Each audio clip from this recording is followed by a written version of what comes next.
Dalam rangka memeriahkan Hari Perhubungan Nasional dan Pekan Keselamatan Jalan tahun 2021, Balai Pengelola Transportasi Darat Wilayah 21 Gorontalo menggelar sepeda santai atau fun bike di lingkungan BPTD Wilayah 21 Gorontalo. Kegiatan yang dimulai di halaman Terminal Dungingi tersebut diikuti oleh 41 peserta dari seluruh jajaran baik pimpinan pejabat, aparatur sipil negara, staf, dan pegawai pemerintah non-pegawai negeri atau PPNPN BPTD Wilayah 21 Gorontalo. Kepala Balai Pengelola Transportasi Darat Wilayah 21 Gorontalo, Dr. Andes Haji Hasan Bisri menyampaikan, tujuan dilakukan kegiatan tersebut untuk menciptakan ketertiban berlalu lintas terhadap sesama pengguna jalan umum, serta menjalin komunikasi dan solidaritas antar pegawai dan masyarakat.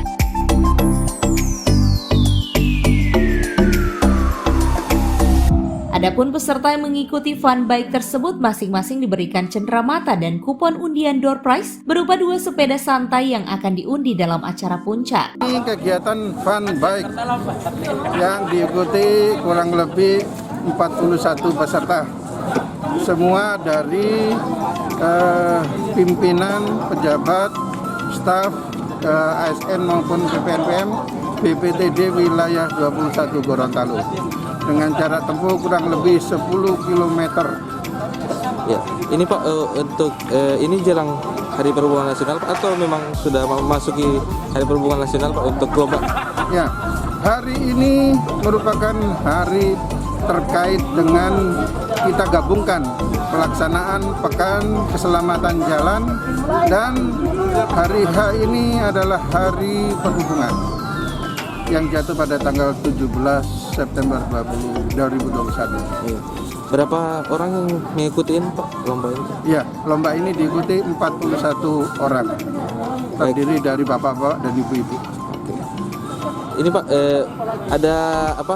Ada hadiah Pak atau ada bonus Pak untuk para peserta ini Pak? Nah, para peserta ini akan mendapatkan door prize 2 sepeda Polygon. Kemudian masing-masing peserta mendapatkan door prize Tupperware supaya bisa dinikmati. Semua merata dapat hadiah.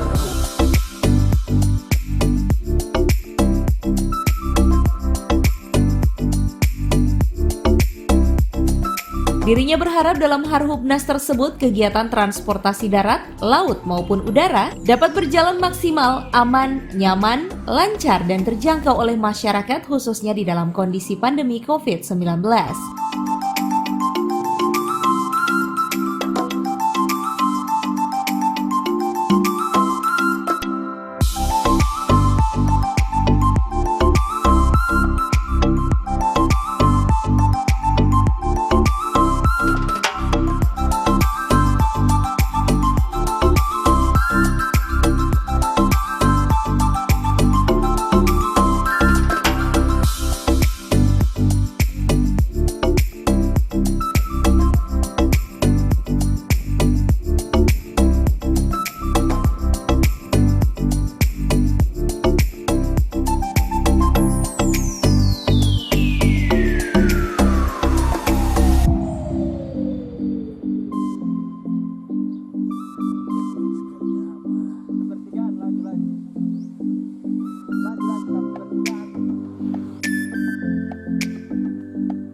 Tim Liputan Advertorial Mimosa TV.